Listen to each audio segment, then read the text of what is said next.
আজি 5 ছেপ্টেম্বৰ শিক্ষক দিৱস।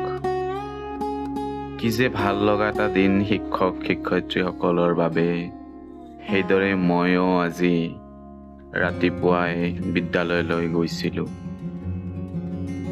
যাই চাওঁ ল'ৰা ছোৱালীবিলাকে ইমান ধুনীয়াকৈ শিক্ষক দিৱস উদযাপনৰ বাবে তেওঁলোকে প্ৰস্তুতি চলাইছে।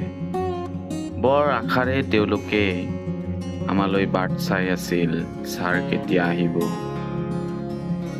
তেওঁলোকে ৰাতিপুৱাৰ পৰাই কিমান কষ্ট কৰি এই শিক্ষক দিৱস উদযাপন কৰিলে, সঁচাকেই বৰ আনন্দিত অনুভৱ কৰিছোঁ। আজিৰ এই দিনটোত নিজকে মই শিক্ষক হিচাপে বৰ ভাগ্যৱান মনত হৈছে মোৰ। জীৱনত যেন এটা ভাল লগা কাম, এটা ভাল লগা সময় মই য'ত ল'ৰা ছোৱালীবিলাকৰ লগত কটাই আছোঁ। শিক্ষকতা কৰাটো বৰ কঠিন যদিও